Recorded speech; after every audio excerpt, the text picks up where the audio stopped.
Ngopi, ngobrol penuh inspirasi.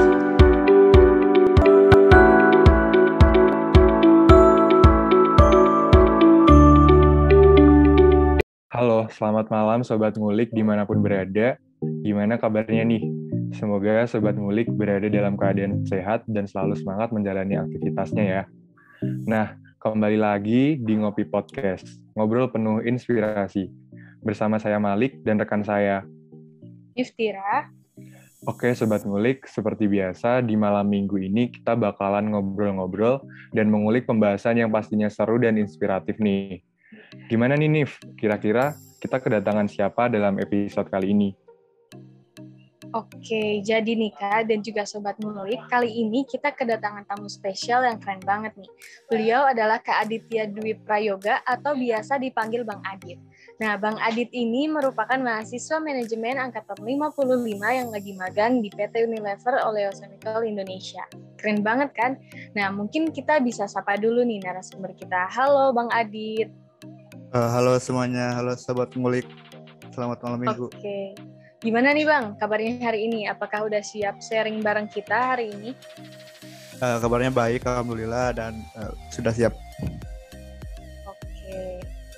Oke, mungkin Sobat Ngulik udah nggak sabar dan excited banget nih buat dengerin obrolan kita malam ini bareng Bang Adit dengan topik mau dong bisa magang di Unilever Oleochemical Indonesia. Mungkin langsung aja ya kita ke pertanyaan pertama. Oke, pertanyaan pertama, boleh cerita lebih jauh lagi Bang, soal Bang Adit, baik dari educational background, kesibukan saat ini, dan sedikit personal life mungkin dari Bang Adit. Oke, baik. Thank you pertanyaannya. Jadi nama gue Aditya Dwi Prayoga, biasa panggil Adit. Saat ini lagi final year student di IPB, jurusan manajemen. Dan asalnya dari Sukabumi, Jawa Barat, dari dekat Bogor. Lalu kesibukan saat ini kebetulan lagi magang, udah masuk ke bulan 4 di Unilever Oleochemical Indonesia. Dan kebetulan magangnya WFO, jadi harus merantau. Dan kesibukan lain lagi nyusun tugas akhir juga karena udah mau lulus. Untuk personal life, mungkin hobi gue biasanya hobinya sekarang lagi belajar buat data science sih, hobi-hobinya buat belajar ikut course atau webinar kayak gitu. Itu sih mungkin. Wah, keren banget ya Sobat Ngulik, Bang Adit ini lagi magang sekaligus lagi nyusun tugas akhir. Oke nih Kak, membahas tentang dunia permagangan, biasanya mahasiswa tingkat 3 ke atas tuh rata-rata mulai tertarik akan hal itu. Nah, mungkin bisa diceritakan nih hal apa yang menjadi motivasi Bang Adit pertama kali untuk terjun ke dunia permagangan? Dan apa sih yang menjadi pertimbangan Bang Adit hingga akhirnya memilih untuk magang di Unilever Oleochemical Indonesia? Oke, thank you. Jadi magang ini sebenarnya kan diperuntukkan atau diwajibin buat mahasiswa yang tingkat akhir gitu. Motivasi buat ikut magang sih karena basically karena gue belum punya pengalaman magang sama sekali, dan selama tingkat 1, tingkat 2, tingkat 3 itu kebanyakan organisasi, jadi kebanyakan di kampus. Dan kemarin buat mutusin untuk ikut program magang yang kampus Merdeka, itu sebuah opportunity juga buat gue untuk bisa ngerasain gimana di dunia kerja itu nanti kayak gimana, dan kenapa milih Unilever Oleochemical. Ya itu sih karena gue ngeliat kalau perusahaannya perusahaan multinasional, jadi perusahaannya gede, dan gue waktu itu mikirnya kalau masuk ke perusahaan gede berarti opportunity buat belajar hal baru, buat ketemu sama orang-orang yang hebat, itu lebih chance-nya lebih gede. Jadi kemarin mutusin buat apply itu karena itu alasannya. Itu sih mungkin, dan mungkin karena ada divisi atau departemen yang cocok sesuai juga. Jadi itu juga sih jadi salah satu indikator kenapa pilih Unilever. Oke, keren banget Bang Adit. Nah, ngomong-ngomong soal kampus Merdeka tadi, gimana sih persyaratan dan proses seleksinya Bang? Kemudian untuk pengalaman dan skill apa aja yang udah Bang Adit siapkan sehingga bisa diterima di magang di Unilever Oleochemical? Oke, kalau untuk kampus Merdeka sih ini programnya apa ya, gratis juga, terbuka buat mahasiswa, dan mungkin untuk persyaratannya ya kita harus regis dulu akun kita dan upload CV sama transkrip. Nah kebetulan kalau nggak salah lagi buka juga batch 2 sekarang. Nah nanti ya tinggal kita apply sesuai sama posisi yang kita pengen, kita apa ya,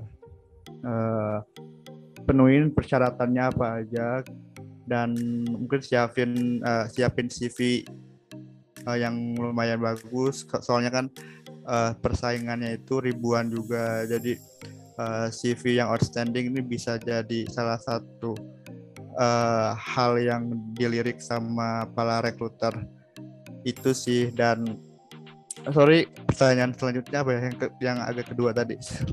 Untuk pertanyaan selanjutnya yang kedua, pengalaman dan skill apa aja yang udah Bang Adit siapkan untuk agar bisa diterima magang di Unilever Oleochemical Indonesia?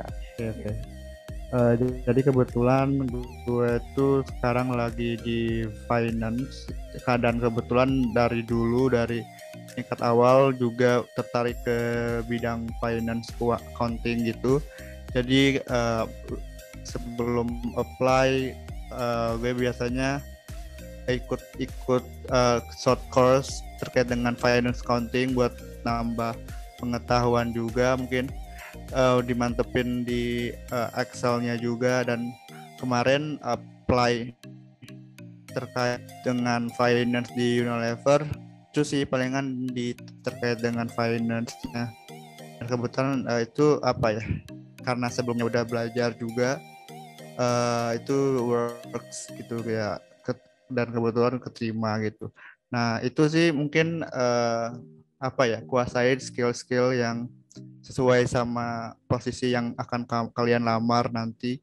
Ya kalau finance ya kalian belajar finance accounting, kalau kalian pengen belajar marketing, kalian belajar digital marketing, apapun itu sih mungkin.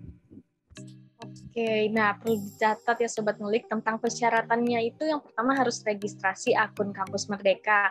Kemudian kita harus upload CV yang bagus karena persaingannya juga ribuan ya Kak. Dan juga apply sesuai dengan perusahaan dan divisi yang diinginkan. Serta kita untuk menunjang skill tuh harus mempersiapkan dari jauh-jauh hari ya Kak. Nah, oke, selanjutnya nih Kak. Selama magang di Unilever, kakak masuk divisi mana dan job desk apa nih Kak yang kakak lakukan? Oke, jadi aku di Unilever masuk ke bagian finance, di divisinya itu tax and treasury, jadi ngurusin perpajakan, dan aku di assign di tim account payable. Kalau kalian belajar accounting ada namanya account payable sama account receivable. Nah biasanya aku di account payable ini ngurusin terkait dengan utang-utang perusahaan. Jadi utang jangka pendek, jangka panjang si perusahaan aku urusin, kayak kapan harus dibayarnya. Basically ngurusin perpajakan juga, perpajakan audit. Sebenarnya kita di manajemen nggak belajar pajak ya, nggak belajar audit, tapi karena ini pekerjaan jadi aku belajar hal baru, belajar audit juga, belajar pajak. Itu sih yang daily activity yang aku kerjain selama 4 bulan terakhir ini di Unilever. Keren banget nih Sobat Ngulik. Nah, Kak Adit nih ada di posisi finance ya. Nah, selama proses di finance, di magang di sana, Kak Adit menemui tantangan apa aja atau kesulitan apa aja yang dihadapi, dan gimana cara Kak Adit buat menghadapi tantangan tersebut? Untuk kesulitan mungkin lebih ke technical ya, karena ini kayak aku sebelumnya belum pernah kerja, kayak belum pernah magang gitu, dan ini magang pertamaku, jadi lebih ke technical sih kesulitannya. Mungkin kayak lebih ke pakai Excel-nya, lebih pakai ke SAP ataupun tools buat finance. Nah biasanya kalau aku kesulitan sih aku tanya ke mentorku atau ke apa ya, ke kakak apa ya, buddies, ke apalah, mentor, itulah komentar. Ya, biasanya aku tanya ke mereka. Itu sih kalau kesulitannya lebih ke technical karena kan belum ngerti juga ya kayak seluk-beluk. Dan kebetulan ini perusahaannya perusahaan kimia ya, jadi kelapa sawit. Jadi aku ya belajar kimia juga. Jadi agak sulit. Jadi ya aku kan nanya-nanya juga ke teman. Karena kan teman kebanyakan dari teknik kimia. Jadi mungkin ada senyawa atau unsur yang nggak ngerti, aku tanya ke mereka. Itu sih mungkin. Wah, keren banget ya Sobat Ngulik. Kak Adit ini bisa mengatasi kesulitan teknikal tersebut dengan tanya ke mentor dan juga terus mau belajar ya Kak intinya. Oke, nah mengingat Unilever tuh bukan hanya perusahaan yang besar, tapi juga terdiri dari orang-orang yang besar nih Kak. Menurut Kakak sendiri, bagaimana sih budaya kerja yang ada di sana Kak? Oke. Ya benar sekali karena Unilever ini perusahaan multinasional, jadi sangat diverse banget. Kayak kita di kantor itu ya ada orang India, orang Chinese, orang Indo gitu orang. Nah untuk budaya kerja sendiri di sini budaya kerjanya tuh hustle banget karena kita kayak terus kayak kerja gitu, dan budayanya itu sangat apa ya, kalau misalkan kita ada pengen tahu sesuatu, pengen apa ya, tanya sesuatu, itu tinggal tanya aja ke rekan kerja yang lain dan itu bisa apa ya, mereka langsung kayak ngasih tahu gitu. Terus sangat supportive juga sih, kayak kalau kalian pengen apapun ya di support. Terus environmentnya bagus juga, dan karena diverse, karena ada orang asing juga, jadi kita mungkin terbiasa buat bahasa Inggris ya. Jadi kebetulan manajerku dia orang India, jadi ya aku harus report ataupun meeting ataupun apapun ke dia harus menggunakan bahasa Inggris. Jadi itu bisa jadi poin plus buat belajar Inggris secara langsung ya ke native, ke orang luar gitu sih mungkin. Oke, keren banget kan Sobat Ngulik. Kita bisa dari pengalaman Bang Adit bisa belajar bareng sama orang-orang yang berada di luar Indonesia. Kita dapat belajar dengan orang-orang yang mempunyai latar budaya yang berbeda. Untuk pertanyaan selanjutnya, seberapa banyak sih Bang ilmu yang dipakai selama ilmu yang ada di kuliah itu kepake di magang? Nah, apakah ada hal yang baru yang didapatkan selama magang, dan manfaat apa aja yang Bang Adi dapatkan selama magang di Unilever? Oke, untuk ilmu kuliah mungkin untuk ke pelajaran atau mata kuliah ya 20% ya mungkin karena itu dikit banget yang kepake. Itu banyak sih counting gitu ya kepake.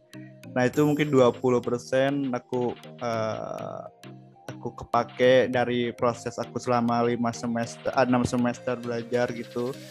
Dan sesuatu yang baru ya aku belajar hal yang baru banyak banget. Contohnya yang tadi tentang perpajakan, jadi aku sekarang udah lumayan lebih tahu terkait dengan sistem perpajakan di Indonesia kayak gimana, sistem pembayarannya itu sih. Dan aku juga sekarang lebih bisa bisa gunain software SAP kalau kalian tahu, ataupun Excel-nya udah lumayan bisa juga, jago juga. Dan manfaatnya untuk benefit sendiri kalau dari cara berbentuk kayak berbentuk money atau apapun, kita di magang di sini didapat fasilitas berupa tempat tinggal juga. Jadi satu rumah 2 orang, terus kita dapat makan juga, jadi kalian nggak perlu nyari makan, kan disediain. Itu sih mungkin kalau dari benefit. Kalau ya itu, kalau dari benefit yang nggak terlihat itu intangible itu ya kita bisa belajar baru gitu, kita bisa ketemu sama orang-orang yang luar biasa, orang-orang apa yang pinter ada pinter banget. Kita juga bisa ngerasain gimana kerja di perusahaan multinasional. Terus kita juga dapetin training yang bisa ngebuat nge-upgrade diri kita, dan banyak sekali sih yang benefit yang nggak berbentuk uang atau apapun berbentuk itu sih mungkin.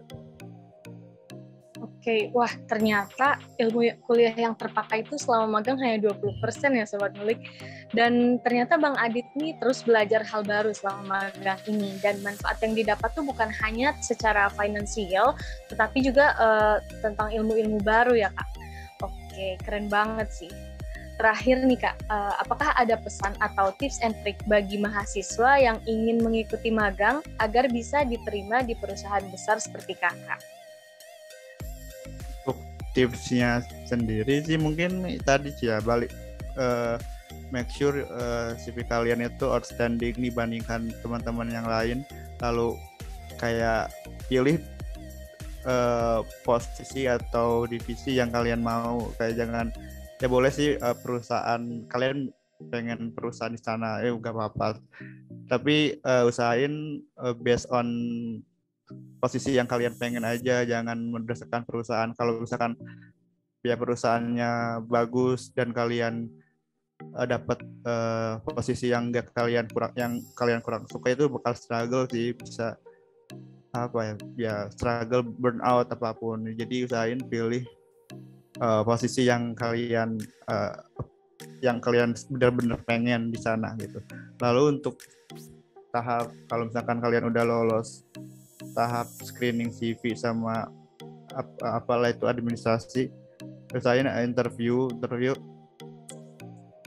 kalian maksimalin. Kadang ada beberapa perusahaan yang interviewnya pakai bahasa Inggris, which is itu perusahaan multinasional. Aku kemarin pakai bahasa Inggris full. Nah, bahasa Inggris kalian harus diperbaiki, at least kalian bisa jawab si interviewernya. Jangan haho doang. Jangan kebanyakan kayak Pak boleh minta ulang nggak? Jangan kayak gitu, kalian pede aja. Kalau kalian kurang lancar, kalian grammar kalian berasa jelek banget, gak apa-apa. Yang penting mereka ngerti apa yang kita omongkan kan. Jadi make sure bahasa Inggris kalian di-upgrade dari sekarang. Terus kalau untuk tipsnya, kalau wawancara itu biasanya ada FGD atau LGD. Itu untuk tipsnya, mungkin kalian jangan terlalu dominan ataupun terlalu pasif. Jadi ya kalian jadi manusia yang sedang-sedang aja gitu, jangan terlalu menguasai area FGG gitu. Jangan juga diem banget, jadi kayak itulah. Mungkin itu sih untuk tips untuk ikut bisa di-hire di kampus Merdeka gitu. Oke, wah keren banget ya Sobat Ngulik. Jadi perlu di-note nih pesan dari Bang Adit bahwa kita tuh harus make sure CV kita bagus, dan juga kita harus pilih posisi yang diinginkan biar kita enjoy jalaninnya ya Bang. Kemudian kita juga harus memaksimalkan interview dan juga harus mempersiapkan skill bahasa asing kita agar kita bisa diterima magang di kampus Merdeka. Oke, udah kerasa nih Bang, kita udah lumayan lama ngobrol bareng Bang Adit, dan informasi yang diberikan oleh Bang Adit juga udah lumayan banyak banget nih. Terima kasih banyak ya Bang atas sharingnya malam ini bersama kita berdua dan juga Sobat Ngulik. Nah, buat Sobat Ngulik, pastikan untuk terus nonton episode-episode dari Ngopi Podcast, dan jangan lupa untuk like, komen, dan subscribe. Dan jangan lupa follow dan dengarkan podcast Future Stars di Spotify, dan subscribe YouTube Center of Management. Saya Malik dan rekan saya Niftira, kami pamit undur diri. See you guys. See ya. Terima kasih untuk Sobat Ngulik yang udah ngedengerin Ngopi Podcast kali ini. Dan jangan lupa untuk tetap stay tune di Ngobrol Penuh Inspirasi selanjutnya. Bye-bye.